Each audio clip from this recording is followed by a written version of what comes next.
You turn the key, and instead of hearing the engine come alive, you hear this. Or perhaps this. Or maybe absolutely nothing happens. The battery, alternator, and starter are usually the first three parts people blame, but replacing the wrong one can waste hundreds of dollars and leave you with a car that still won't start. In the next 10 minutes, you'll learn how to identify the real suspect using the sounds, lights, and simple tests your car gives you. First, understand how these three parts work together. The battery stores electrical energy. When you turn the key or press the start button, it supplies a powerful burst of electricity to the starter. The starter is a small but extremely strong electric motor. It physically turns the engine until combustion begins. Once the engine is running, the alternator generates electricity. It powers the car's electrical systems and recharges the battery. Here is the important distinction. The battery and starter get the engine running. The alternator keeps the electrical system running afterward.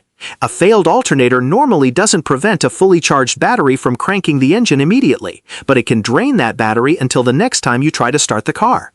Before opening the hood, listen carefully. Rapid clicking, click, click, click, usually points toward a weak battery or a poor battery connection. A slow, struggling crank also suggests that the starter isn't receiving enough electrical power.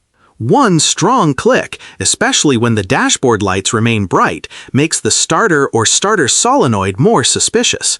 Complete silence can have several causes: a dead battery, loose terminal, blown fuse, starter relay, gear selector switch, ignition switch, or immobilizer problem.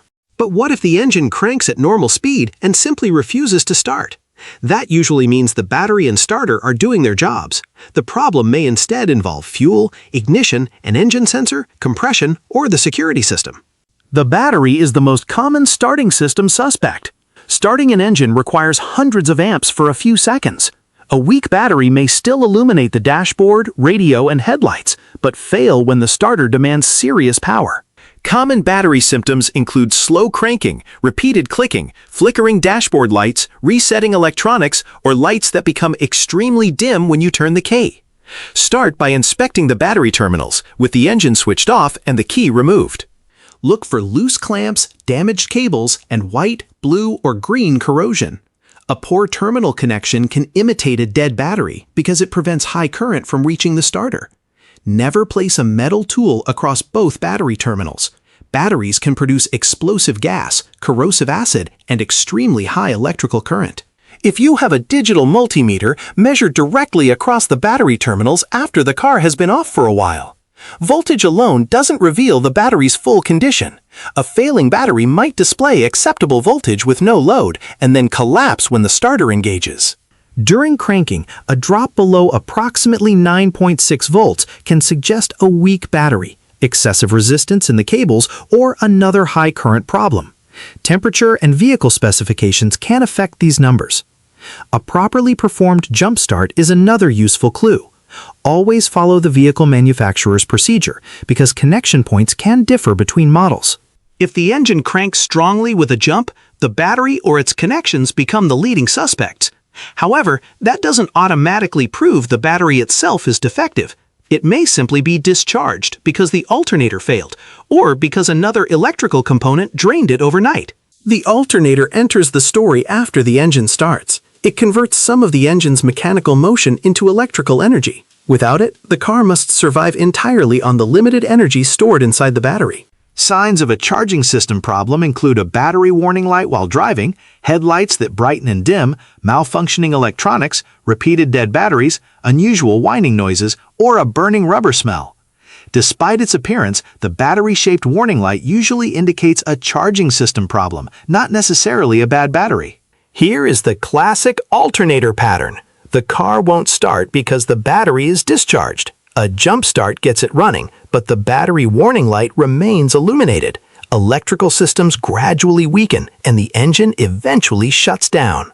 With the engine running, many conventional vehicles measure approximately 13.5 to 14.8 volts across the battery terminals. That higher voltage indicates that the charging system is operating. However, modern computer-controlled charging systems can intentionally vary their voltage. Always compare the measurement with the specifications for your particular vehicle.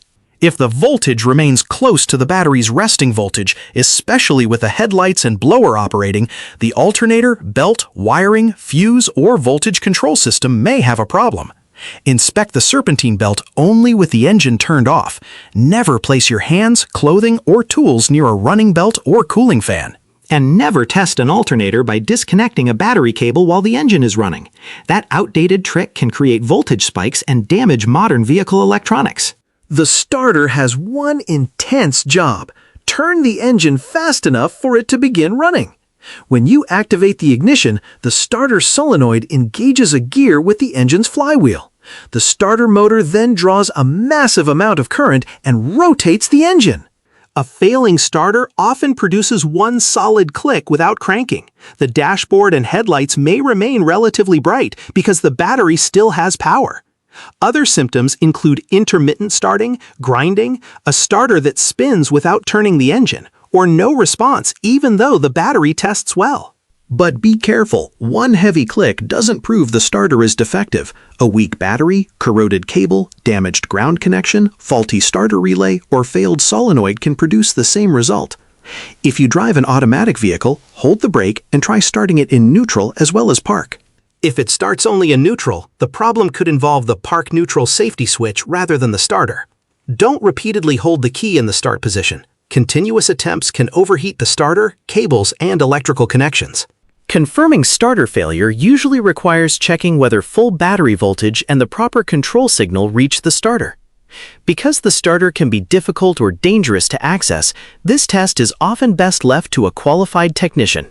Let's turn everything into a simple diagnostic guide. If you hear rapid clicking, the engine cranks slowly, and the lights become very dim, check the battery charge, terminals, cables, and ground connections first. If you hear one solid click, the lights remain bright, and the battery is known to be charged, suspect the starter, solenoid, relay, or high current cable. If a jump start gets the engine running, but it dies shortly afterward, or the battery warning light stays on, investigate the alternator and charging system. If the battery repeatedly dies overnight, but charging voltage appears normal, the battery may no longer hold a charge, or the vehicle may have a parasitic electrical drain. If absolutely nothing happens, verify the battery connections and try starting in neutral. The problem could also involve a fuse, relay, ignition switch, brake or clutch switch, immobilizer, or starter control circuit. And if the engine cranks strongly but doesn't fire, stop blaming the battery, alternator, and starter. Begin looking at fuel delivery, ignition, sensors, compression, or the security system. Here is the final cheat code. Rapid clicking or slow cranking usually points toward the battery or its connections. A jump start followed by another dead battery, or a car that dies while running, points toward the alternator or charging system. One strong click with a charged battery makes the starter circuit the leading suspect. These clues can narrow the diagnosis, but they aren't absolute proof. Testing the battery under load, measuring charging performance, and checking voltage drop through the cables will reveal the real failure. If you notice smoke, leaking battery fluid, damaged wiring, a swollen battery, or a strong burning smell, stop immediately and call for professional assistance. The next time your car refuses to start, don't replace parts based on a guess. Listen to the sound, watch the lights, and follow the electrical evidence. What does your car do? Rapid clicking, one heavy click, or no sound at all? Tell us in the comments. Subscribe to Infinite Science for more illustrated explanations that reveal the science and engineering hidden inside everyday machines.